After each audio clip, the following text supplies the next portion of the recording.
from Clay in Ohio. Clay in Ohio, you are on the line with Jimmy and Jovan. Jimmy and Jovan, how are you guys doing? Thank you for saying my name right, Clay. I did mess it. Damn it. No problem at all. Quite the conversation. I appreciate you guys having me on. Hope you guys' Sunday's going well. It's been better. Yeah, I feel exposed is the thing, you know? Anyway, go on. It's all good. But do you guys want me to kind of jump right into my topic? Was there something that you guys wanted to discuss first, or? Nah, it's you, bud. Save us. We've been towing the line. I hope you got. Okay. Yeah, no problem. So one of the biggest, I guess, arguments against God that most atheists, as you guys already know, I'm sure, brought up by most atheists is the issue of suffering. And so my topic today is just a little bit of a response to that. And real quick, I need to clarify before you go further. Do you believe that that's an argument against God or an argument against Christianity and the Christian God? Because it's actually one and not the other. Well, I guess I've heard it used in both contexts. I've never, ever heard it used as God doesn't exist because suffering exists, because it wouldn't even make any sense. I would be against an atheist using that argument. A good I have in terms of it being like a good God. So if it's any God that's good, then you run into the suffering problem. Right. That's why I say like Christian God, it is usually most often used against the biblical Christian God who has these contradictory qualities of being benevolent, all-loving, perfect, and all of these things, and maximally good, as well as either being totally either not moving when suffering is happening, or arguably in parts of the Bible actually causing suffering to happen. For example, when he hardens Pharaoh's heart, Pharaoh's like gonna let the people go, and he's like, well, that won't make a good story. Let me just crust that heart up a little bit. Right. So that's fair clarification. It's commonly used as an argument against the Christian God, particularly a good Christian God. I guess so. The point that I am interested in making is once you claim the hypothetical that if God exists, he must be evil because of suffering, you would then be borrowing the morality that he hypothetically created to judge him by, which is kind of a self-defeating position. You can instead say that. First of all, none of that's true. None of that's true. But again, we're sticking to God existing or at all. And so I guess if you're here to create an argument for the existence of God, or the borrowing morality thing is a thing Justin Peterson does. I don't think you're going to find that either of us are moral objectivists. Morality is clearly subjective, but you can defend it by objective means and say, my morality is superior to yours because it's going to work for more people or whatever else. And here's why. And you make it it's subjective, but with objective appeals. But if you're just saying like, I feel like your thesis is going to be whether or not there is suffering does not mean that God actually exists. That could be part of it. Maybe maybe I agree. More clarification once. Right, yeah. So, but you can instead say that you find the description of the Christian God to be evil if that's your analysis, but you can't concede that the premise of his possible existence and rationality. Sorry, I'm reading it. But once you concede that this is an argument that I just wrote before I came on to the show, but once you concede the possibility of his existence, then you're conceding to a God that created morality. So you would be inherently deferring to that morality to assess him by. That's right? just a semantic game, though, because what you're describing, basically, you're saying to like even fight against it is to accept he exists and then use his parameters of good. No, of course it isn't. It's just to point out the hypocrisy of the position, just like we do with science all the time. Somebody puts down a hypothetical and no, within the own terms of your experiment, this thing, you've come to this conclusion, but a previous part of your experiment actually excluded the possibility. So even if your conclusion is correct, you have to go back and change the parameters. So I guess from the thing you were saying earlier, it's fair enough. It's right enough to say like, sure, you have to borrow from the God described or biblical described version of good and try to not leave it if you want to point out the hypocrisy of him saying he is all good. But you can point that out without actually saying, and therefore I am adopting that truly is what's good or not. It would be two separate things to point it out as hypocritical or to point it out as that God is evil by my secular humanist morality. But none of these are remotely useful to discovering whether or not God exists. But I agree. I agree. None of these are tremendous. But I guess what I'm saying is once you... hold on. Yeah, go ahead. I want to say something real quick. Yeah. I think typically when you have these conversations, at least when I do, oftentimes, at least like to claim that bad things weren't created by God.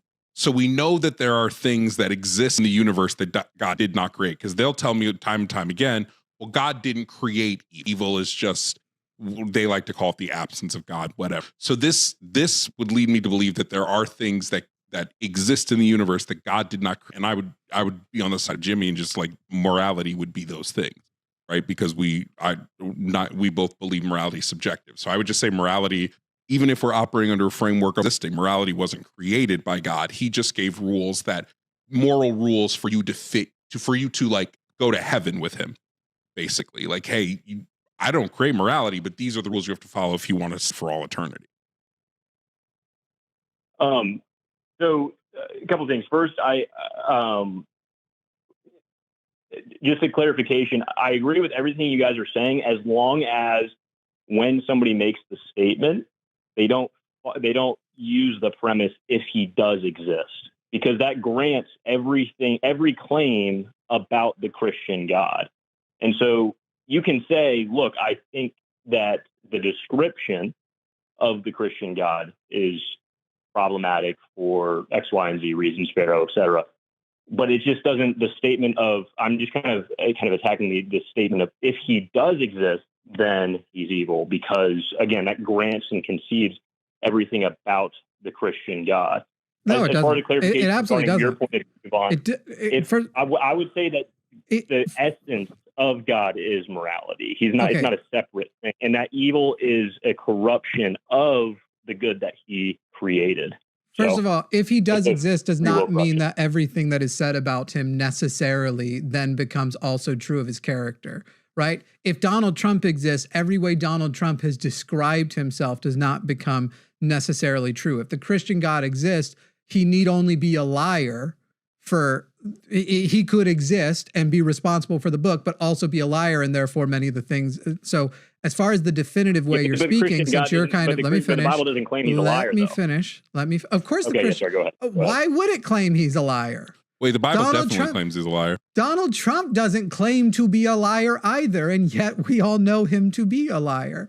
And so, first of all, it does claim he's a liar. Like literally in the story of Adam and Eve, he tells Adam and Eve if they eat the fruit, they'll die, and then they don't die. Yeah, that's true. He lies right. It doesn't necessarily say he's a liar, but he does lie in the Bible. Yeah, I don't know. It's the thing, you're making these semantic arguments essentially. But if you say this, then you have to grant this and this, because you just want to make, I guess, the conversation longer. Which fine, some people that are that's what all the philosophy conversations tend to be too, that I just get annoyed with and go, oh, so we're just sniffing our own farts here.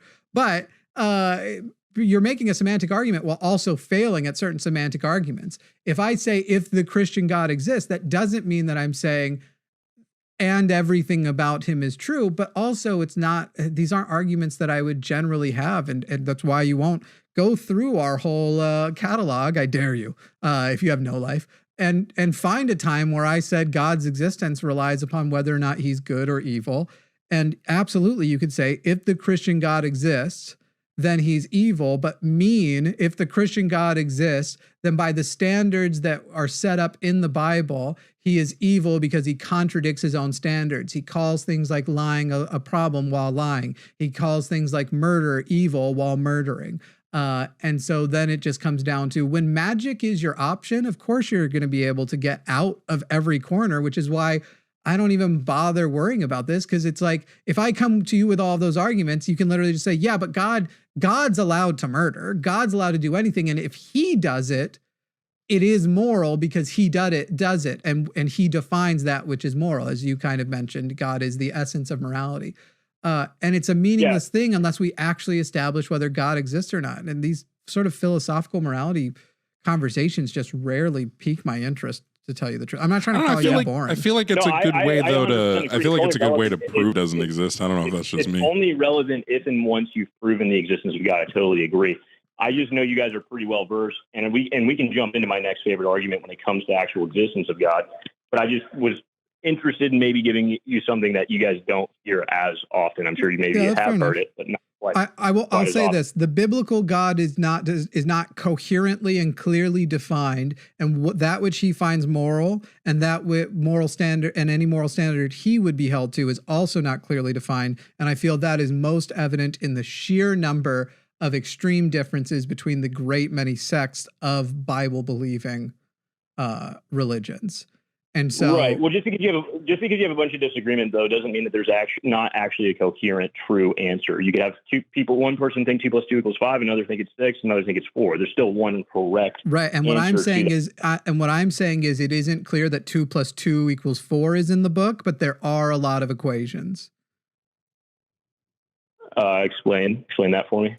So you're saying it doesn't mean it doesn't exist. And you're saying they could say 2 + 2 is 5, 2 + 2 is 6. And I'm saying, yep, all of those are in the book. And whether 2 + 2 = 4, it is yet to be demonstrated to me that is in the book. That the coherent, clear, provable answer as the actual isolated one, you went to math. Well, we can go and evaluate 2 + 2 = 6. We can go and evaluate. As we go through, we can strip away a lot of the 2 + 2s that ended up being wrong in the book. And I have yet to see that we have established that 2 + 2 = 4 is actually in there. But I guess that's where we would disagree. Obviously, as a of course, you believe in the Bible. And you think you have it right, and everybody else thinks it has it wrong. And your method for getting there isn't something like actually doing math. It's going to be personal revelation, deep thought, and it's these philosophical exercises that virtually everybody who takes their religion a little bit more seriously at some point does, but usually with the desired outcome of having the one true truth. Yeah, so I just want to point out a giant piece of real quick, Clay. A giant rumbling of thunder just happened, and I'm wondering if I might now have my position, if God is now trying to smite me mid-conversation. Here he comes. They did get Nemo a couple weeks ago, so just so you know, Mormonism's probably true because Nemo had a stroke. So people on both sides of the coin, atheists and theists, can make their determination and come to their conclusion based off of emotional reasons and rationale. And both atheists and theists can come to the conclusion based on evidence. The question is out of those 4 possibilities, which one is the best position? Obviously, we both agree that an evidence-based position is going to be the best possible position. I am coming to belief, just as a corrective statement, I didn't come to belief via personal revelation or realization. I came to believe via evidence, and then the personal revelation and emotional nature of my faith followed. So which evidence was that? The evidence does, and what one, and I kind of mentioned this last time on the show, what one finds personally convincing doesn't determine what is or is not evidence. Mm-hmm. So if you're personally not convinced by the evidence that does exist for Christianity, it doesn't mean that the evidence isn't actually convincing, and it doesn't mean that that there isn't evidence.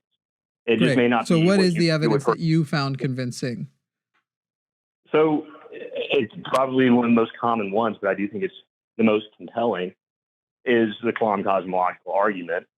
Everything that begins to exist has a cause. The universe began to exist, therefore the universe has a cause. And so a lot of atheists will say one of two things in response to that. Okay, well, then what caused the cause? Or they'll say, well, God is in no way, shape, or form a part of that conclusion in the cosmological argument. Mm-hmm. So the first point I would say. By the way, you could also add a third one because it's becoming more common and was usually my assertion is, first of all, the very first one is only we have a very limited observation set. So the very first premise we don't actually know to be true, but we also don't know whether or not the premises should apply to things, whether or not the universe itself would have that same quality. So in other words, everything within the universe that began to exist certainly has to have a cause. Now, that would be another. But then also, the fact of the matter is the current developing physics models suggests that the universe never did begin to exist, that it has changed forms, that there was a big bang, but this concept of before is getting kind of more of a treatment. And so the universe as we know it exists since the big bang, but that doesn't mean that that was the first moment of existence, or whether moments are actually coherent. And so the problem with the Kalam cosmological argument is very simply put that if you're going to use it for God, you don't actually have a great argument for God. You have another God of the gaps argument, because it need only be, it is simply going, here is another gap that science can't fill because we don't have a good understanding of the beginning, quote unquote, beginning of the universe, or the universe as we know it. And therefore, as I put these arguments down, not knowing what the state of the universe was or what laws it held to before that, it is simply a God of the gaps argument. So I find it ultimately entirely uncompelling. Doesn't mean it's wrong. Again, as you pointed out, we might find out information in the future, but I don't think that information currently exists to make the Kalam a compelling argument, because I don't think the first premise has been demonstrated, nor do I agree with the second premise anymore. The third, therefore the third premise falls apart too. Yeah. So my response to that would be based on what we currently observe, which is everything within our own scope. As you mentioned, it's limited to the universe, but everything. Oh, way less than that. It's not limited to the universe. It's limited to our little piece of the universe. Yes. Our telescopes, so on and so forth there. But with how we do science is based off of what we can observe. And therefore, based off of what we can currently observe, time, space, matter had a beginning, and the universe and things that have. No, I'm sorry. No, the based on what we that does not mean that. That's to address your second issue, but let me just finish with the first issue. So things that begin to exist have a cause in our limited scope. So based on the current best science and ways in which we conduct it, things that begin to exist do in fact have a cause.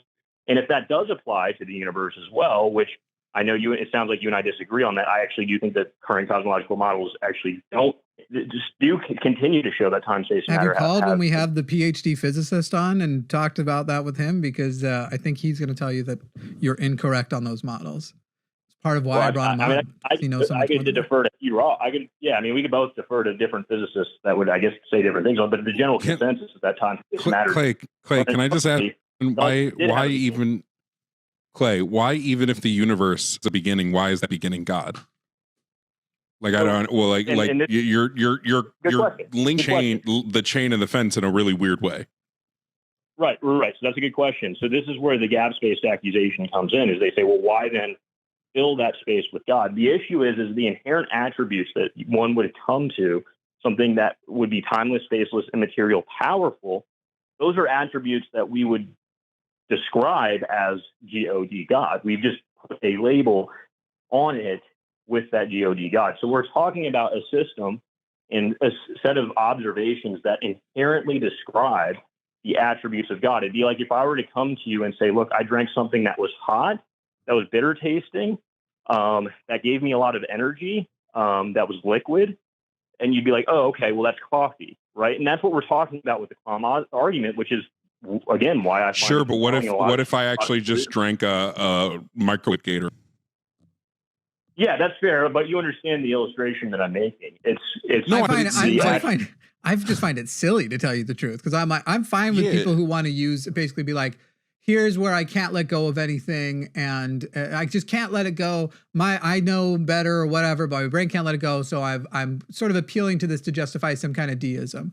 I actually think it's very silly when Christians try to appeal to that, because at best you're like, and then here's the universe, here's the side, and here's the gap that I'm going to fill with God, and I'm going to feel justified that it's got to be something, because that's what my mind can comprehend as a non-expert in the field, which of course I am as well, but that's what I can comprehend, and it gives a simple 1-word, 3-letter answer to this huge problem. And also, that dude cares if you touch yourself. Like this is where I find it so disconnected and entirely silly. I'd love to finish. Yeah, I'm not saying I don't know, therefore God. I'm saying based on the best current observations that we can possibly make. I don't agree that that's what you're saying. These are the inherent attributes that exist in the system that preceded the universe. I don't think those are the best observations, and I don't even know that I think that Christian physicists would agree that these are the best observations we should make, nor do I think that most people who are scientists, certainly I wouldn't believe a competent scientist would say, make large conclusions, say the conclusion of, call it a theory of God instead of a hypothesis of God. If you want to say that right now you have a strong place in your heart for a hypothesis of God, look, we've been there. I've had what's it called? Simulation hypothesis. Bro, anytime I get high, I'm like, it's definitely a simulation. I feel that. We get there. But you're wanting to almost jump to like, the best thing to do now would be to assume it's a theory of God and that's going to put you in the best place. And I wonder why that's more appealing to you than just going with the like, there isn't sufficient reason to actually believe there's a God. And therefore, I should stick with the I don't know. And I'm wondering if we're going to get into some Pascalian justification, perhaps. But I'll never understand why Christians use God outside of space and time anyway, because it's not the same God that's written in your own book. So it's just like whenever somebody says, well, God must exist outside of space. Yeah, it doesn't make it. It would be two different guys. Because if you're just saying there must have been some being that sparked the creation of the universe. Okay, I don't believe that, but maybe. But then to go and it's the God, that's like two things that's a square peg in a round hole.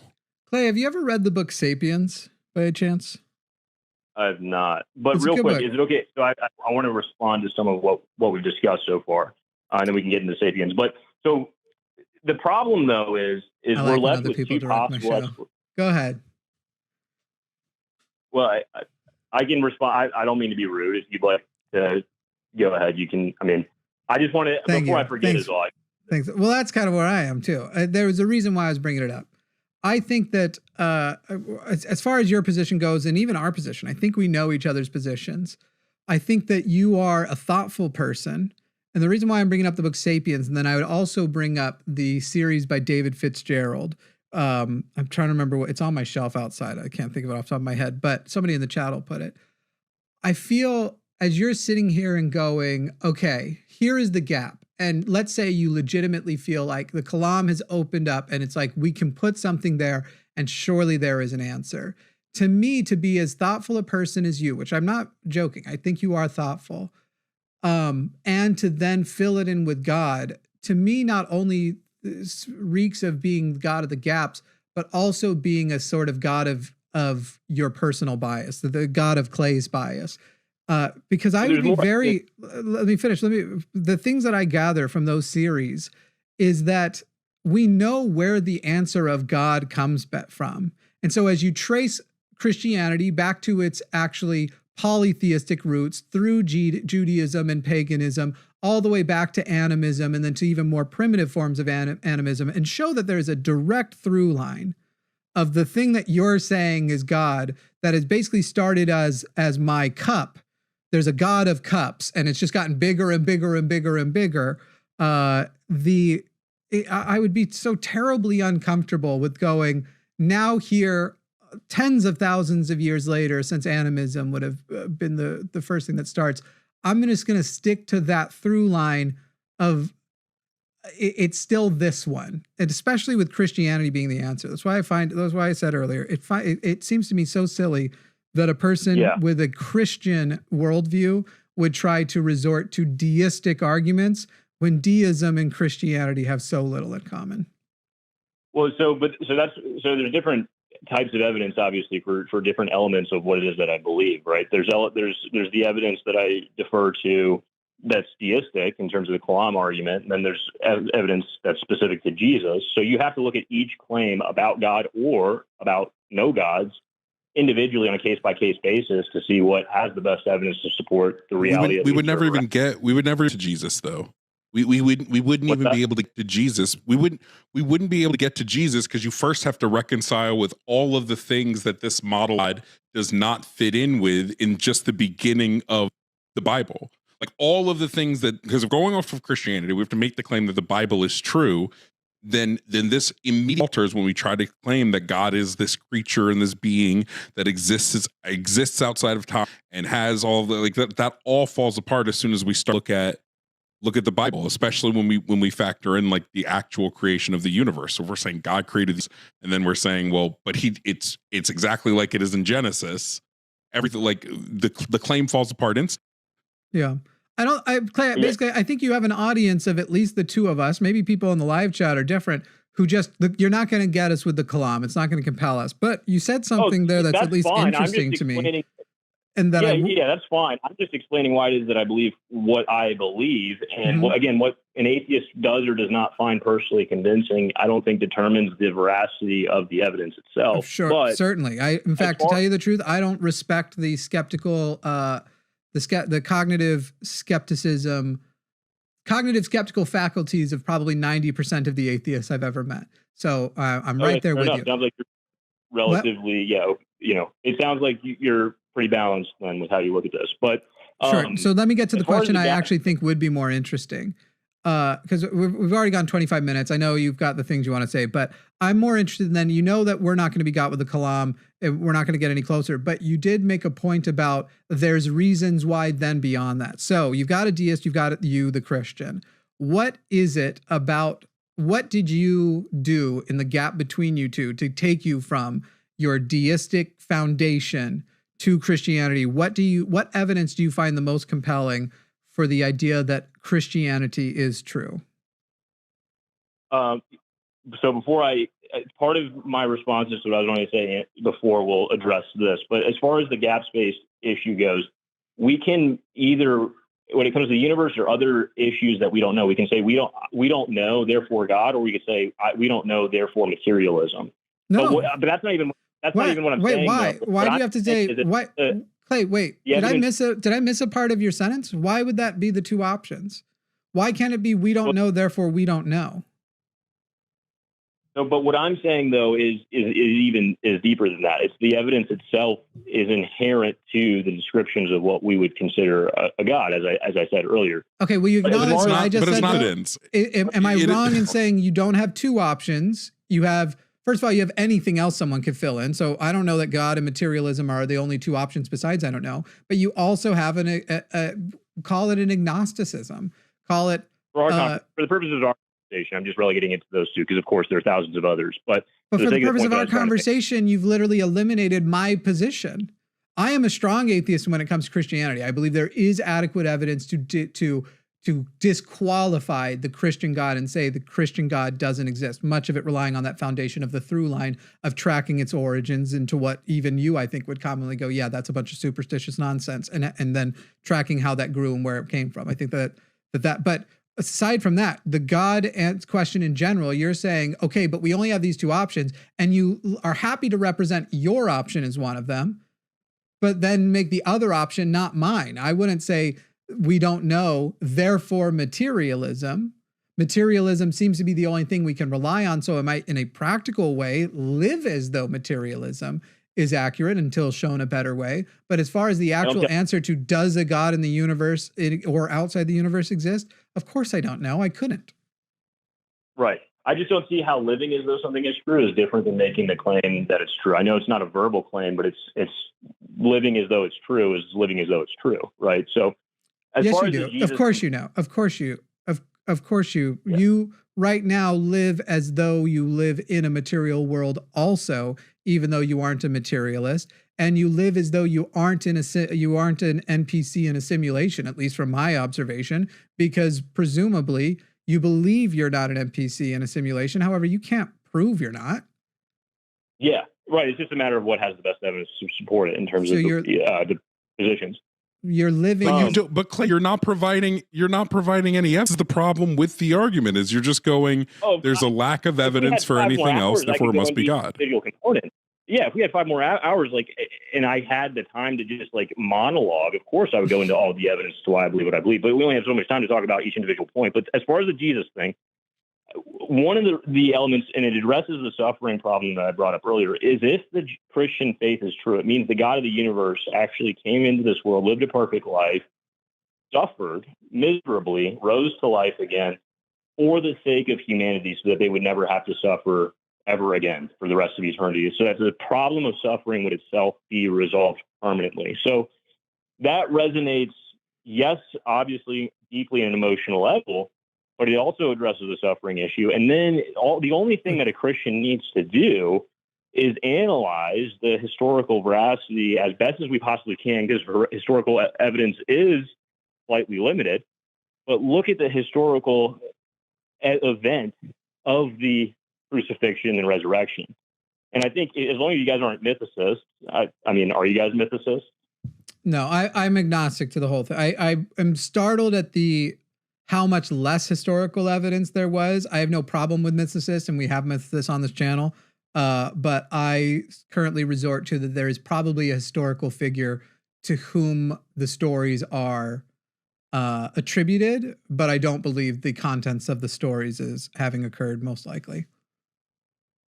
Okay. I also I don't buy the Jesus lived a perfect life thing. I don't buy it. For example. Okay. Yeah, well, so he would only be able to do that right if he were God. So I know, yeah, that makes sense to why you wouldn't buy it. But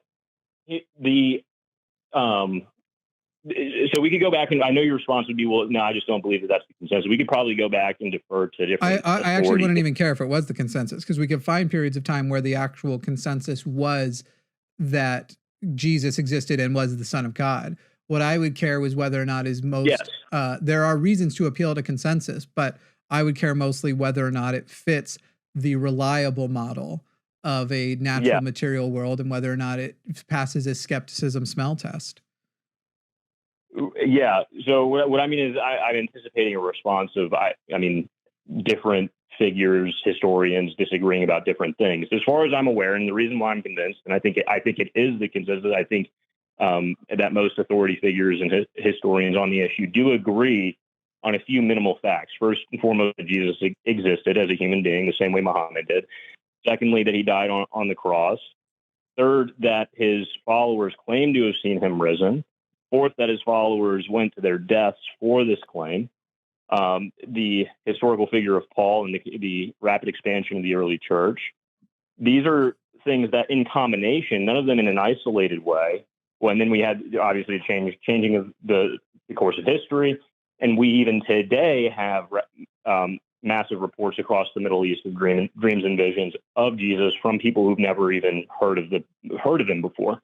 No. Okay. First of all, that's the first one where I'm going to go with not true. Case details. First of all, it's impossible to know whether or not a person has been exposed to Christianity in this world in any amount at any point in their life, because we can't scan a person's brain and see if anything is in there as a memory. It's also impractical to think that any individual who, go and talk to those people on that island where the one missionary, which even he tried to, who knows what he could succeeded, but go and talk to people who have never had contact with greater civilization. Not only do we know, not only can we suspect that none of it, that sort of thing has happened. You have actually people who haven't interacted with greater, the greater civilization of the world for centuries, who don't have concepts even close to our own. And anytime people want to say this, like, yeah, and so saw, and usually when you go and you look at the individual claims, there's almost always ginormous details missing. And I'm only saying almost always, not because I'm aware of times there weren't.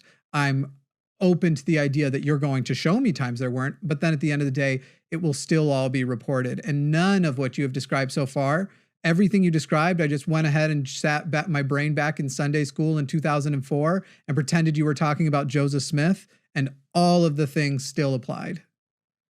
And you'll find that every religion, that it works that way. Muhammad, by the way, Mormons believe way crazier stories than just like somebody had a dream. Mormons believe like the three Nephites show up and save somebody from death, and then like, but don't tell anybody until you write a book on your deathbed, wink, which is about as good as the Bible is written as well. But there's also so many more things to your book, to your claims about the Bible itself, that if we are going to talk about consensus, there isn't consensus on who the authorship was. And certainly there's no consensus that number of witnesses verified anything. I can write down right now that 500 people saw that my penis is 14 inches. And yet I wouldn't even want that. That's too much. But but I believe you because you said 500 people saw 500 people saw it. So you correct. It's my bigger issue is if we're just going, wait, Clay, real quick. If we're just going, there's historical records of people who existed who said they saw this thing and this thing was real, then mermaids are real. Because we have written historical accounts of people saw mermaids. And it holds up to the same of scrutiny as all of the Jesus stuff does. You have to look at each individual claim on a case-by-case basis to see what the level and weight of evidence is to support each claim. My point of view, again, isn't contingent upon any individual piece that I bring to the table. It's a collective examination and evaluation of reality as I perceive it and as we all perceive it, but obviously have different understandings of it. As far as the visions go and the dreams, visions, and I would say near-death experiences can be categorized in the same boat. I agree with you guys as far as the failure of anecdote in and of itself. The problem is once you introduce verification and collaboration to these visions, then you introduce an element that is new and I think has a best explanation that is metaphysical. And I think most rational interpretations would conclude that the best interpretation is metaphysical. So when you have somebody who's left their body or had a vision and witnessed something in another part of the world that somebody else in that part of the world later verifies, and multiple people are able to verify, and it's not something that somebody could have otherwise known, and you have multiple reports of that are and also that are consistent with the Christian worldview, I think that paints a fair picture and a fair piece of evidence for Mormonism, Hinduism, Islam. Again, nothing what you're saying is exclusive to. Just fill in your specific thing. It really they don't have verifiable claims. They don't have verifiable claims. What claim do you think that is verified in Christianity with more veracity than any of them could come up with? Because as far as these miraculous things, you are talking about verifiable miracles, right? Not just verifiable mundane things. Yes. Okay. So many people bore witness to, especially I want to say Brigham Young even more so, miracles done by Brigham Young after they get to Utah. Is that verifiable because many people did, or because we actually can go back? Because it sounds like you're saying many people verified via what? Vision? Via what is the verification method? I'll run into a particular case report that has been verified by everybody that was involved, right? So yes, there are flaws. You could have the people could be lying. They could somehow have don't even need that. People could be wrong. People could be in cults. People could be depending on what it is. But I'll go into this particular case. Yeah, what is? Yeah, can you? Because I'm so lost at what the claim of what happened is. So there was a woman named Naomi. She was in, I believe, I don't know, either Iraq, Iran, or Afghanistan, Islamic country. And she had, per her report, she had never heard of Jesus, never really knew who he was. And this is in Lee Strobel's book, Case for Miracles. I'm sure you guys have heard of Lee Strobel. But she had she was raised in the Middle East in either Iraq or Iran, but had never heard of Jesus.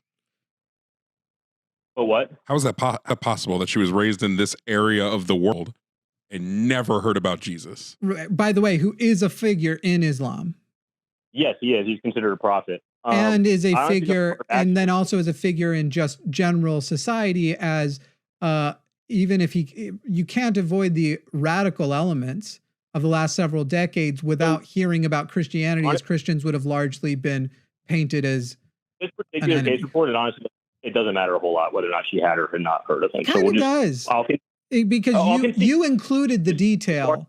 In fact, earlier you included that as an important detail, that like the evidence is sort of more than an anecdote because of that reported quality. In general, yes, not per this individual case report. It's not relevant to this particular case report. So she said she had a dream in which she encountered a man in white glowing figure, more peace than she'd ever had before. It was unlike any dream she'd ever had before. And this man, and they were standing next to a pond, and this figure told her, "I want you to meet my friend." And there was a man behind him in a red shirt, glasses, dark short hair, and she'd never seen this man before. Santa Claus? And so it was me, actually.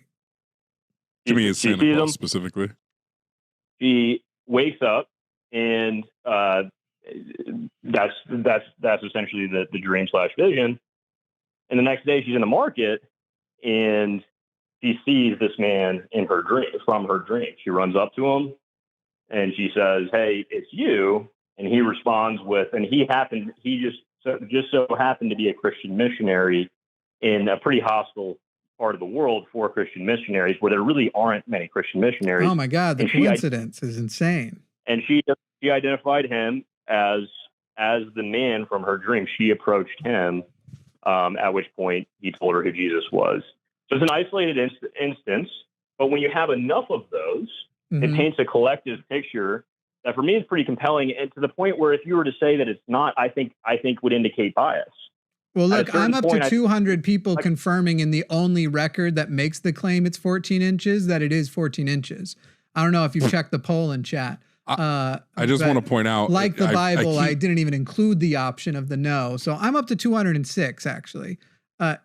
Sir, you have just given the height of anecdote via testimony as what you're describing as evidence. And sure, it's called anecdotal evidence, but the anecdotal part is kind of the modifier that's meant to make that almost a tad ironic.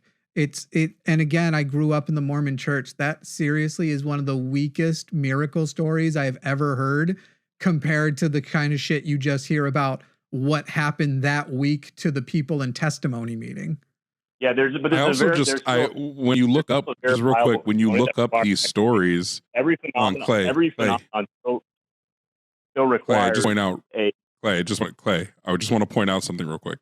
When you look up these stories, I'm finding stories. Now, maybe you've heard like multiple stories and you're combining them all, but it seems like you're coming bits and pieces from other stories into one story. Are you talking about this particular one that I just reported? Yeah.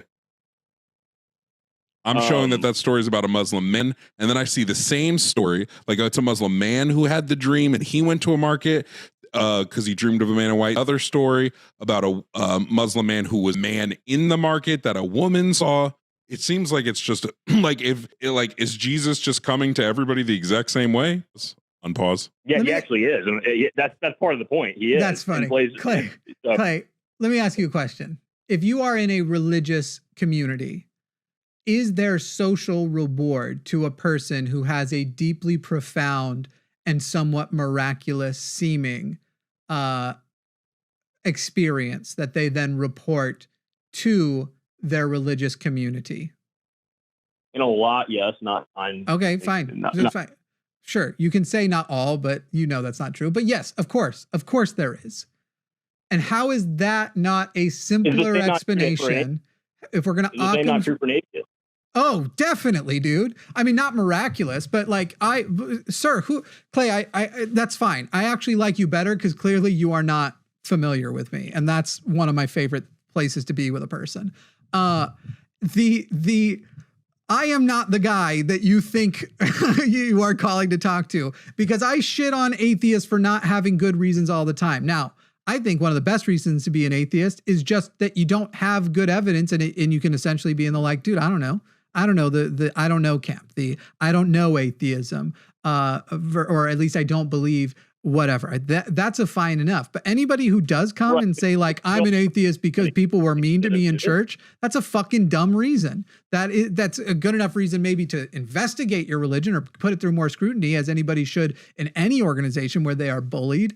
But that's not, we're talking about I'm going to go with most, perhaps all, but it's at least most religious communities. First of all, community is one of the number one appeals for to be religious. I feel like you must even agree with that, because so many people in the seemingly wrong religions are still doing it and getting such positive benefits out of it.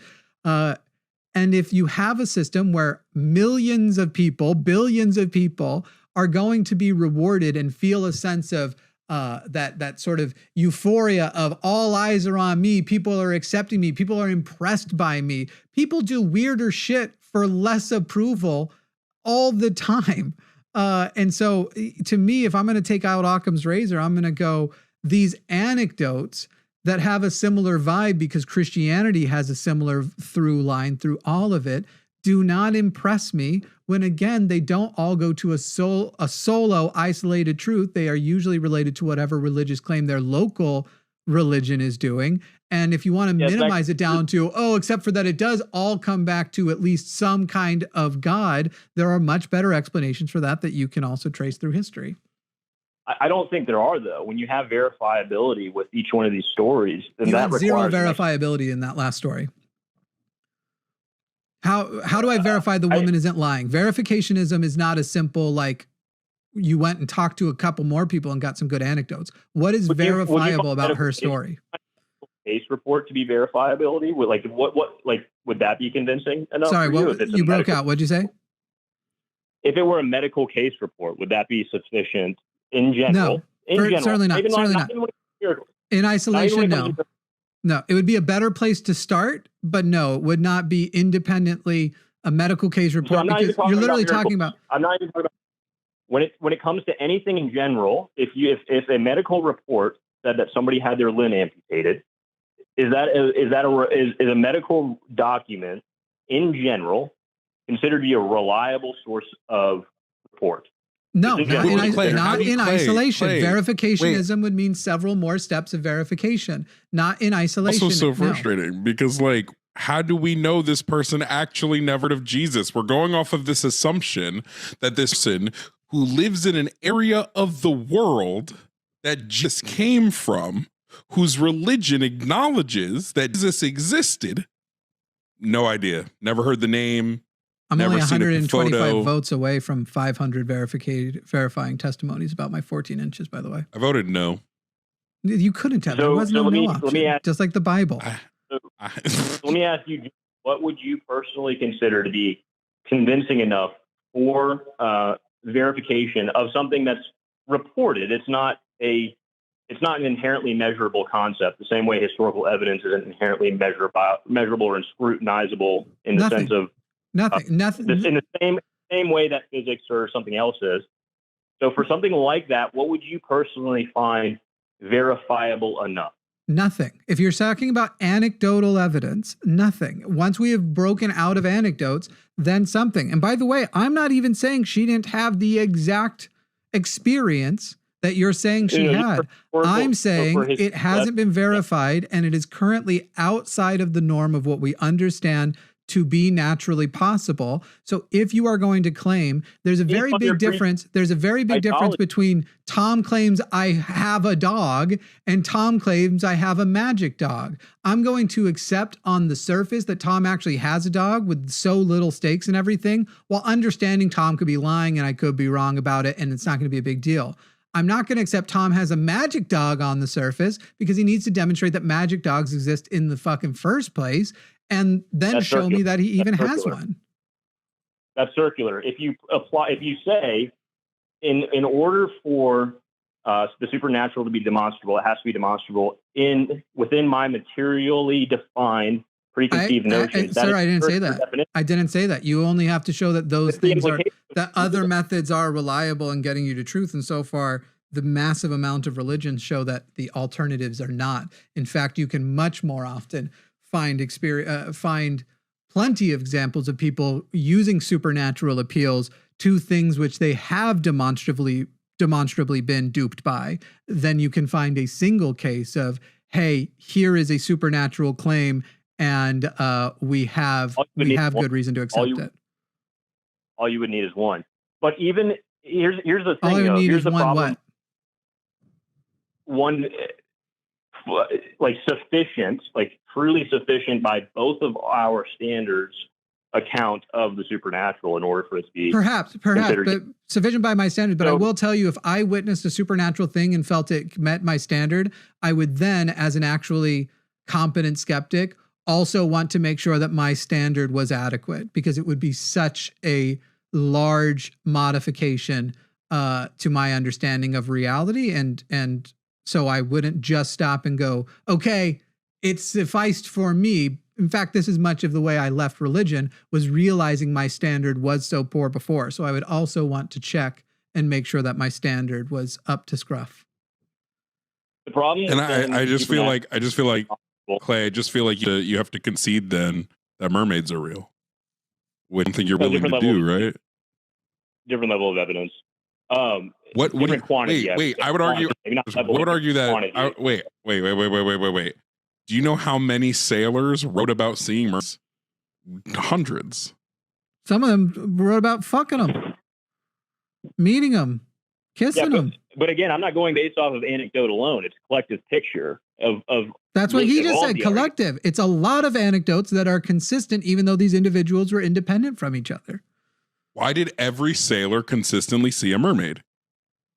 So to go back to demonstrability, though, real quick. So if you I just want to make my point here, Clay. Clay, I just want to make my point. My point is these people could have seen something else, attributed it to mermaids, just like if we're saying like, well, 500 people probably saw a dude. They probably saw somebody. That doesn't mean it was Jesus. Yeah, I agree. But you have to look at, again, just the collective picture. But as far as demonstrability goes, if you say in order for possibility to be possible, it has to be demonstrable. When talking about the supernatural, you're talking about something that's inherently outside of the scope with which you could even analyze it. I haven't even said what you just said. If we say, but if which something, is the very reason you don't believe it. There may be a great many. Hang on, because you are 1000% getting things wrong again. I have never said that which is not demonstrable does not exist. If it is not demonstrable, you have no real way to accept it, and therefore it is practical to go on living your life as though it does not exist. And you actually agree with that as well, Clay, whether or not you know it, because you are not living your life as though every superstition and everything that everybody has ever claimed to be true, like stupid blue ladies running the world and aliens you are not living your life as though all of those undemonstrable, non-falsifiable claims could be true. The only practical way is to live. I live as if absolute logic exists. I live as though there is a truth that can be apprehended about the universe in a coherent way. And it happens to coincide with your cultural upbringing. Well, it's just like Columbus. These are things that are inherent to, that would have transcendence. They are inherent to transcendence. This is the reason you're a moral relativist. And I understand your argument as to how you're moral relativist. The problem is nobody actually lives that way. Nobody, and their internal response is that. So again, I don't even know what that sentence is meant to mean. Of course we have biological drives that attach to all of that. We're driven by our empathy, our sympathy, our self-preservation. Some individuals don't have certain elements of that. Evolution, buddy. We're not talking about the why we make the decision that we evaluate. We talk about why something inherently makes us sad. We're talking about because it has been beneficial to the survival of our species to see other individuals. To see other individuals. Subjective interpretation of past events. That's a subjective interpretation of the evolution itself. I could just as easily subjectively interpret that it's beneficial for me to off you and steal your wife from you. And guess what? No. Wait. Yes, you're right. Clay, you are correct. You could have that. And you know what? Some people do feel that way. And some part of you has, hang on. You can't tell them you're wrong if you're relative. Oh, yes, I can. I can absolutely say that you are wrong according to a collective moral system, which I can defend has a better net benefit for humanity at large than others. And if that is something that you see value in, then you will agree with it. And if you don't, like if you are a sociopath or a psychopath, then you won't. It is simply, and by the way, we see the existence of all of these individuals as existing, that we see that psychopaths exist, we see sociopaths exist, and we generally see that as probably a failure in the fact right now. You see so many things expanding that wouldn't have expanded as much. Either a failure in replication, whether it's nature or nurture. It could have a genetic component, it might not, or it may actually be compatible. It may have been good for a society to have a few murderous psychopaths around because those people were able to be better warriors or whatever throughout history. Unfortunately, right now with the Industrial Revolution, a lot of the things that would have been obvious before may be more difficult to gather now. The problem is that you run into, of course, I could cite Nazi Germany, whatever else, but in general, if you're going based off of a popular vote, wrapping up, by the way, this call's been going forever. And it's gone a million places, and it all comes back to we don't find the Kalam compelling. Okay, yeah, I just no, I was just saying, make this your final thought. Go ahead, you can make it. Okay, we don't live as though popular vote actually determines morality, though, right? 10 people in a room could vote that it's okay to burn a Jew, but that's not consistent with what we would both know to be true. Wait. We don't live that way? Of course we do. My argument is actually that we absolutely do that. So you believe it's okay. You believe that what Germany did in the 40s was okay then? No, that's how we live. No, excuse me, sir. You just said we don't live as though popular vote is what determines morality. And I'm saying, of course we do. And I think that my moral system should win the popular vote and will continue to defend it because according to my moral system, what Nazi Germany did was wrong. But if what you just said was true, that morality isn't performed by popular vote, then why did Nazi Germany happen if not for popular vote, popular support, a rise in Christian nationalism? Of course, that's exactly how we live. And the whole point is a secular humanist. Popular vote can get you to the wrong place. Exactly. No shit. Yes. Because God, the light of God is so weak, it can't even break into fucking politics and actually have a consistent, because guess what? Those people were rushing to kill Jews and take over the world with God's with us on their belts. Like it is, you want to make these appeals as though you have some superior morality. Oh, damn. What is going on? I hear you now though. You can hear me? You want to make this appeal as though Christian morality has broken through and beaten transcendent morality. Transcendent morality. Well, look, but that transcendence is also weak, and the examples that you literally tried to cite as proof that like there's something greater than this materialistic gained defense of secular humanism was a Christian nationalist movement of Nazism. Pretty funny that the irony. Absolutely, we're in an atheist movement. We might have something. Even if that's true, it goes back to the 2 even if it's wait, no, no, Clay, hang on. We're not going with Holocaust denialism right now. Wait, can we just acknowledge it was point true out something though? After he corrects his Kellyanne Conway bullshit. You just said even if it's true. Are you going to sit here and tell me that Nazism wasn't a Christian nationalist movement, or maybe not? You're going to make fun of people being mythicists about the existence of Jesus, but not the clear historical fact that was a Christian nationalist movement? I just don't think it's relevant to the point that I'm making. And that's why. Well, okay, but I'm telling you it's irrelevant to me. So was it or was it not a Christian nationalist movement? Honestly, I don't know, but that's it doesn't hilarious. Matter. Yes, it does. That's hilarious. You Holocaust denying douche. Go ahead. You finish up with Jovan, hold on, and I'm done because that's crazy. Yeah, we just had this whole thing. We just had this whole thing. Wait, Clay. We just had a whole thing about relevant, like whether or not replicatable historical events, blah blah blah. And you're gonna say that we're gonna get into this about the most recorded event in human history. So sure, yes. I'll say yes. I'll placate you and say yes. It does not matter. You'll placate us that the Holocaust happened? No, that's not what I'm talking about. I'm talking about the Christian. All I wanted to say is this idea that like we can go back and forth all day, but like I hate when people are like, well, morality is objective because of God. No, it's subjective. God is the subject. Can we that's just not stop my argument. calling I'm going to leave it simply it's what here. your argument boils down to, my guy. Never make a moral argument about Nazism again if you don't actually know what it was. You're going to come here and say like, you don't even have a basis now to say whether or not Nazism was wrong or right because you can't actually, you couldn't make an argument for what they were in defense of. It doesn't matter the point that I'm making. The point that I'm making is population vote can be gotten wrong.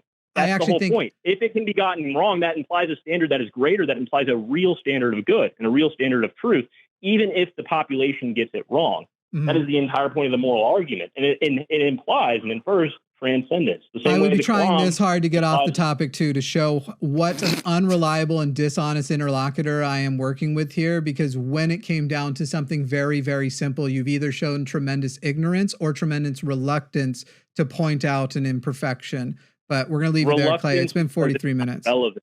Reluctance because it's not relevant. You don't determine what's relevant in this conversation. Of course, you can't tell us that the Holocaust happened. Why are we? You can't tell us the Holocaust happened. Also, a conversation is two ways. I've answered your questions. I haven't been flippant about it, avoided anything, because I assume there was some relevance to your intake of information. And by the way, you are here not as an objectivist, not as a person presenting only facts, as a computer or a reporter of some kind that's going to stick to that. You are here as another human being. We are here, it's two human beings, and you've just performed a terrible job as a character witness in your own defense. Last words to you, Clay. I'll give you like 15 seconds and then we're going to move on.